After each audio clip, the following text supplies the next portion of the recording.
Shalom adik-adik, selamat pagi. Gimana kabarnya adik-adik? Puji Tuhan. Pagi ini dalam ibadah kita, kita akan ditemani oleh saya Bu Yulin. Dan saya Ibu Mangesti.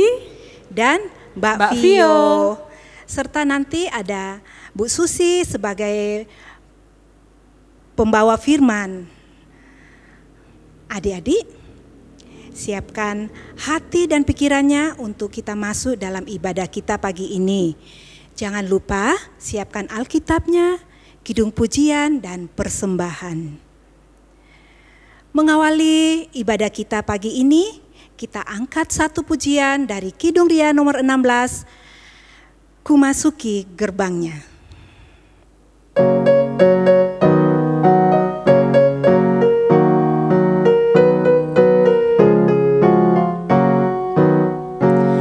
Masuki gerbangnya dengan hati bersyukur, halamannya dengan pujian. Kataku hari ini hari buat Tuhan, ku bersuka sebab Dia penghiburku. Dia penghiburku, oh Dia penghiburku. Ku bersuka sebab Dia penghiburku. Dia penghiburku, oh Dia penghiburku. Ku bersuka sebab Dia penghiburku. Ku masuki gerbangnya dengan hati bersyukur, halamannya dengan pujian. Kataku hari ini hari buat Tuhan, ku bersuka sebab Dia gembalaku. Dia gembalaku, oh Dia gembalaku. Ku bersuka sebab Dia gembalaku. Dia gembalaku, oh Dia gembalaku. Ku bersuka sebab Dia gembalaku. Adik-adik terkasih, kita memohon penyertaan Tuhan di dalam ibadah kita saat ini. Mari kita berdoa. Ya Tuhan, Allah Bapa kami yang bertata di dalam kerajaan surga, Allah yang kami puji, kami sembah di dalam nama Tuhan kami Yesus Kristus. Puji syukur dan terima kasih Bapa atas penyertaan Engkau di dalam kami melaksanakan ibadah pada pagi hari ini.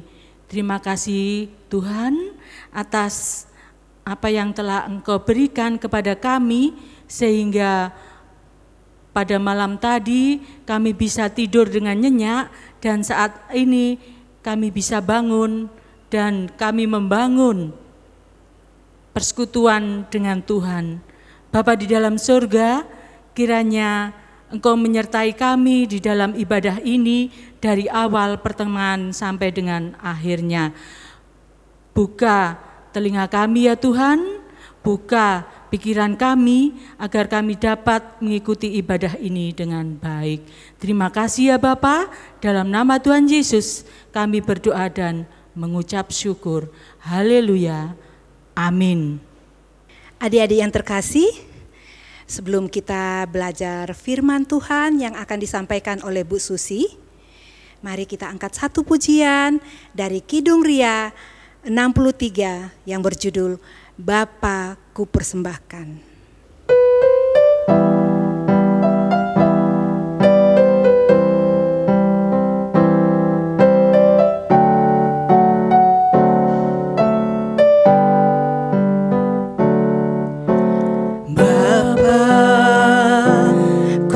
Persembahkan tubuhku sebagai persembahan yang hidup, kudus dan yang berkenan padamu, sebagai ibadah yang sejati. Ku sembah Kau Tuhan.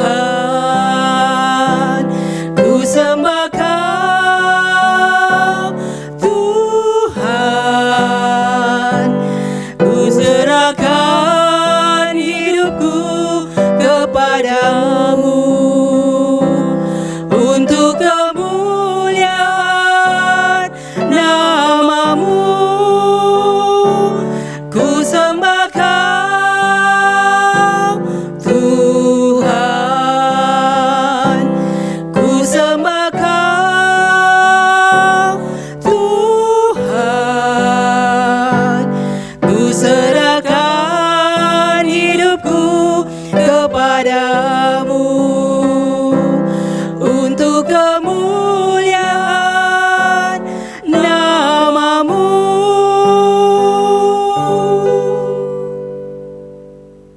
Puji Tuhan, anak-anakku yang terkasih, kakak-kakak remaja, kita sudah memuji Tuhan. Tiba saatnya kita akan bersama-sama sedikit merenungkan firman Tuhan.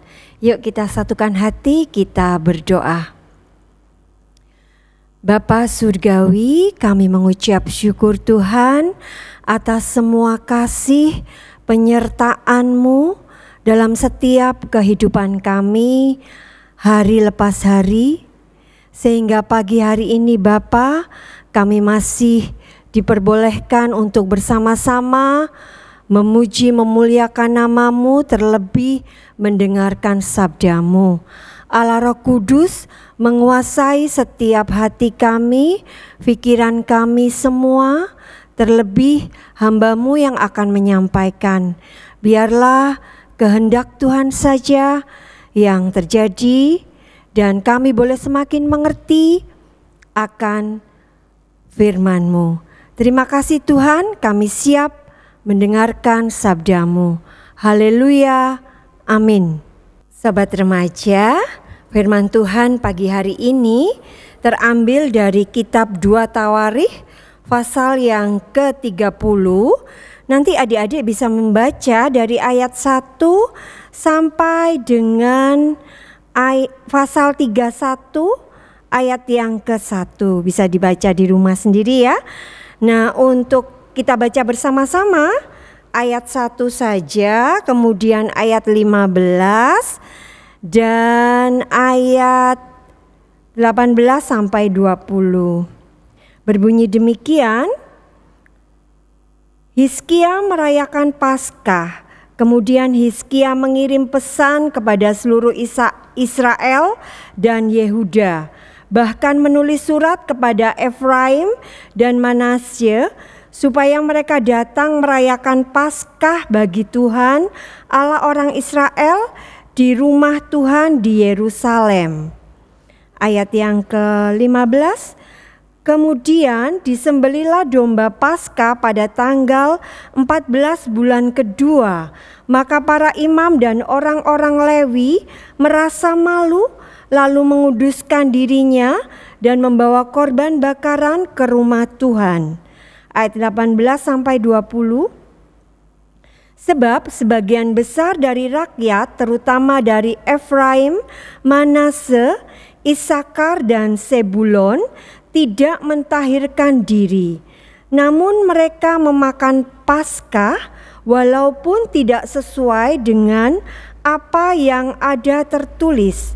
Tetapi Hizkia berdoa untuk mereka, katanya, Tuhan yang baik itu kiranya mengadakan pendamaian bagi semua orang yang sungguh-sungguh berhasrat mencari Allah, yakni Tuhan, Allah nenek moyangnya, walaupun ketahiran mereka tidak sesuai dengan tempat kudus.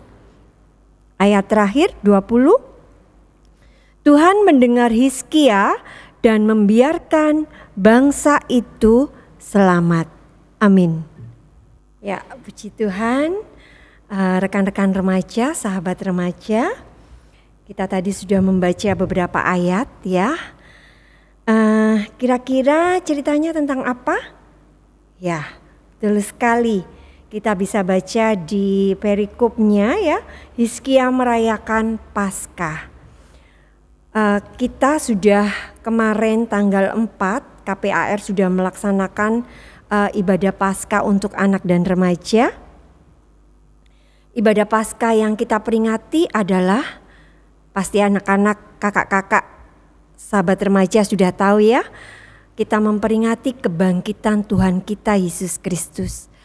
Namun pada saat Hizkia merayakan Paskah, itu adalah memperingati keluarnya bangsa Israel dari Mesir. Iya. Nah,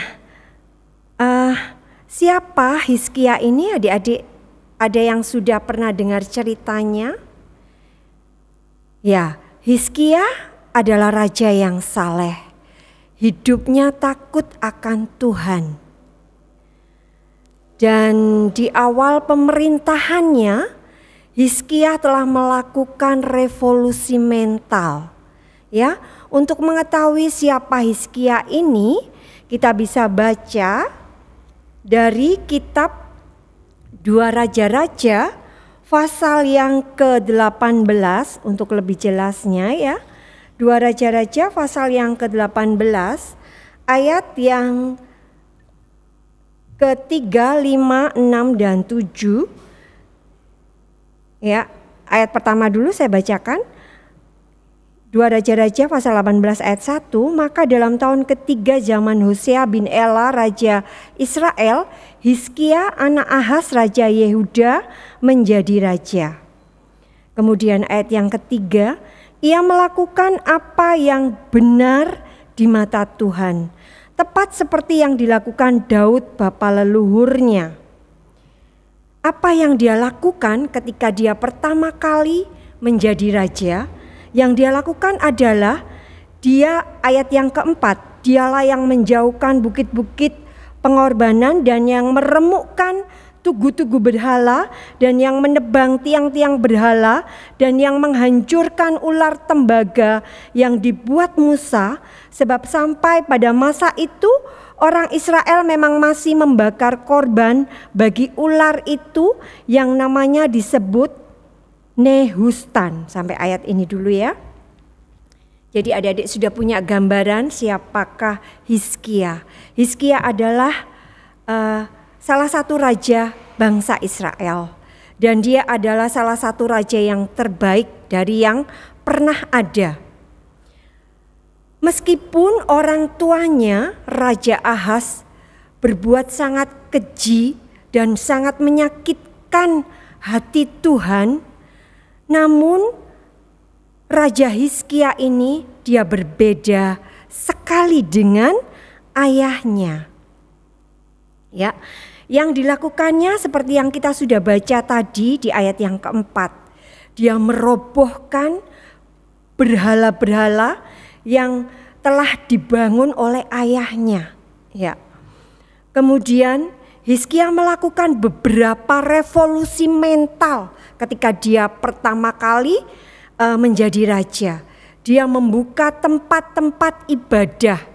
Kita bisa baca di dalam 2 Tawarikh pasal yang ke-29 ayat yang ke-3, di sana dikatakan pada tahun pertama pemerintahannya dalam bulan yang pertama ia membuka pintu-pintu rumah Tuhan dan memperbaikinya. Tidak hanya itu saja, tetapi dia juga melakukan korban persembahan. Ya, terdapat di dalam pasal 29 ayat yang ke-20 sampai 21. Ya, berbunyi demikian. Maka pagi-pagi Raja Hizkia mengumpulkan pemimpin-pemimpin kota dan pergi ke rumah Tuhan. Mereka membawa 7 ekor lembu jantan, 7 ekor domba jantan, 7 ekor domba muda, dan 7 ekor kambing jantan sebagai korban penghapus dosa untuk keluarga raja, untuk tempat kudus, dan untuk Yehuda. Itu yang kedua yang dia lakukan. Dia melakukan korban persembahan, mengajak semua rakyatnya untuk mempersembahkan korban kembali kepada Tuhan. Dan yang dia lakukan berikutnya adalah dia melaksanakan Paskah yang sudah lama sekali tidak dilakukan oleh bangsa Israel. Pasal 30 ayat yang ke-1 yang sudah kita baca tadi ya. Kemudian Hizkia mengirim pesan pada seluruh Israel dan Yehuda, bahkan menulis surat kepada Efraim dan Manase supaya mereka datang merayakan Paskah bagi Tuhan Allah Israel. Ayat 26, maka besarlah kesukaan di Yerusalem karena sejak Salomo bin Daud Raja Israel tidak pernah terjadi peristiwa semacam itu di Yerusalem. Jadi itu yang dilakukan oleh Hizkia. Dan yang terutama dia menghancurkan berhala-berhala. Pada pasal 31 ayat yang ke-1, setelah semuanya ini diakhiri, seluruh orang Israel yang hadir pergi ke kota-kota di Yehuda, lalu meremukkan segala tugu berhala, menghancurkan segala tiang berhala, dan merobohkan segala bukit pengorbanan dan mezbah di seluruh Yehuda dan Benyamin, juga di Efraim dan Manase, sampai musnah semuanya. Jadi dia melakukan yang terbaik yang sudah dia lakukan untuk Tuhan seperti kakek buyutnya yaitu Daud. Akhirnya Hizkia memohonkan ampun kepada Tuhan dosa segala bangsanya dan Tuhan mengampuninya. Adik-adik, pernahkah kalian melakukan kesalahan? Kesalahan apa? Apa yang kalian lakukan ketika kalian melakukan kesalahan? Semua orang pasti pernah melakukan kesalahan. Namun jika terus dilakukan, itu akan menyakitkan hati Tuhan. Yang sulit adalah mengakui kesalahan itu. Saat ini firman Tuhan mengajak kepada kita sekalian untuk belajar mengakui semua kesalahan dosa yang telah kita lakukan. Kristus sudah menebus seluruh dosa kita asal kita mau datang kepadanya, berseru kepadanya, bertobat, meninggalkan jalan lama kita dan kembali kepada Tuhan. Seperti Hizkia, dia hidup takut akan Tuhan, dia mengandalkan Tuhan, mengutamakan Tuhan, hidup dengan maksimal, melakukan segala sesuatu dengan segenap hati. Ayo adik-adik, mulai saat ini kita lakukan, belajar dari yang kecil. Ya, kita belajar hidup takut akan Tuhan, belajar mengutamakan Tuhan, dan lakukan apa yang bisa kita lakukan untuk menyenangkan hati Tuhan.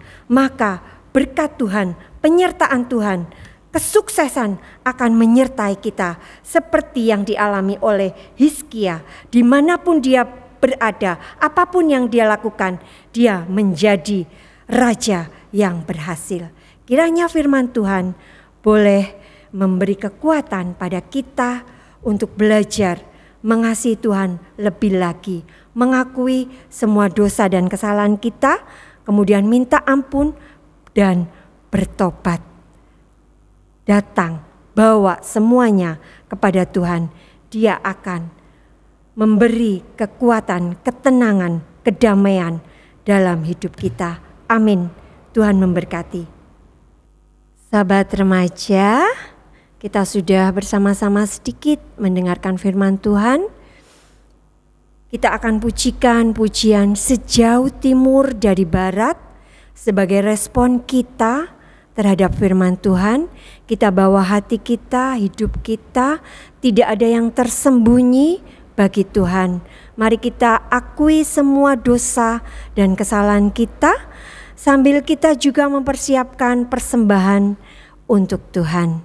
Kita pujikan pujian Sejauh Timur dari Barat.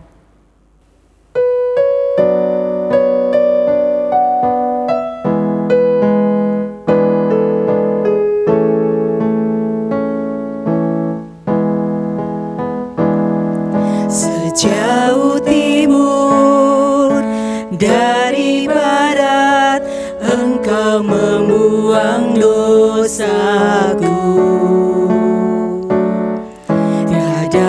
Kau ingat lagi pelanggaranku.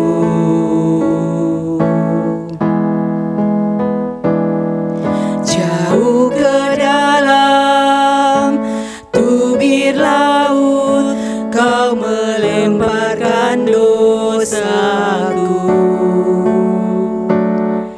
Tiada Kau perhitungkan kesalahanku. Betapa besar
Mari kita bersama-sama mengungkapkan pengakuan iman rasuli. Semuanya berdiri.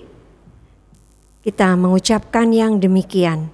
Aku percaya kepada Allah, Bapa yang Maha Kuasa, Khalik langit dan bumi, dan kepada Yesus Kristus anaknya yang tunggal Tuhan kita, yang dikandung daripada Roh Kudus, lahir dari anak darah Maria, yang menderita di bawah pemerintahan Pontius Pilatus, disalibkan, mati dan dikuburkan, turun ke dalam kerajaan maut, pada hari yang ketiga bangkit pula dari antara orang mati, naik ke surga, duduk di sebelah kanan Allah Bapa yang Maha Kuasa, dan akan datang dari sana untuk menghakimi orang yang hidup dan yang mati. Aku percaya kepada Roh Kudus, gereja yang kudus dan am, persekutuan orang kudus, pengampunan dosa, kebangkitan daging, dan hidup yang kekal. Amin. Silakan duduk. Mari kembali kita bersama-sama satukan hati, kita berdoa. Tuhan Yesus, kami mengucap syukur buat firman-Mu pagi hari ini yang sudah mengingatkan kepada setiap kami untuk belajar mengakui semua dosa dan kesalahan kami, karena Engkau Allah yang sangat mengerti dan mengasihi kami, dan Engkau akan mengampuni setiap dosa kami.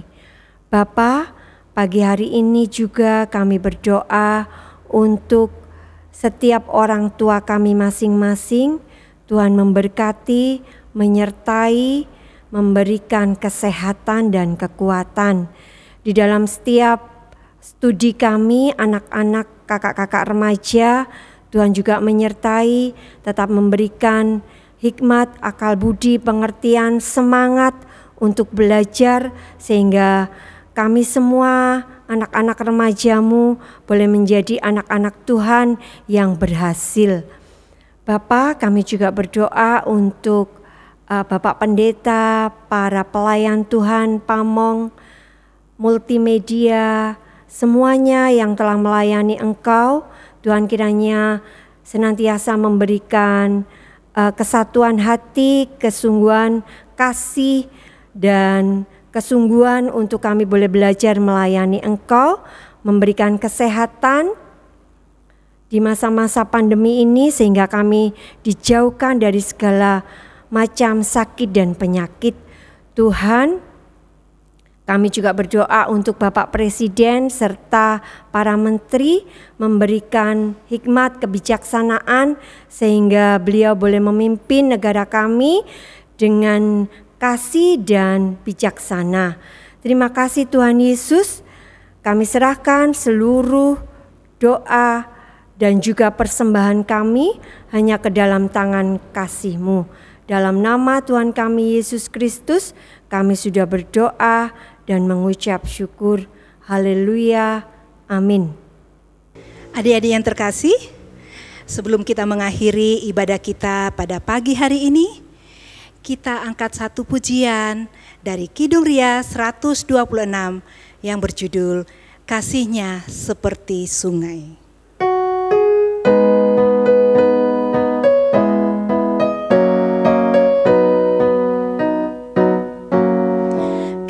Kasih-Nya seperti sungai, kasih-Nya seperti sungai, kasih-Nya seperti sungai di hatiku, mengalir di waktu hujan, mengalir di waktu panas. Kasih-Nya seperti sungai di hatiku.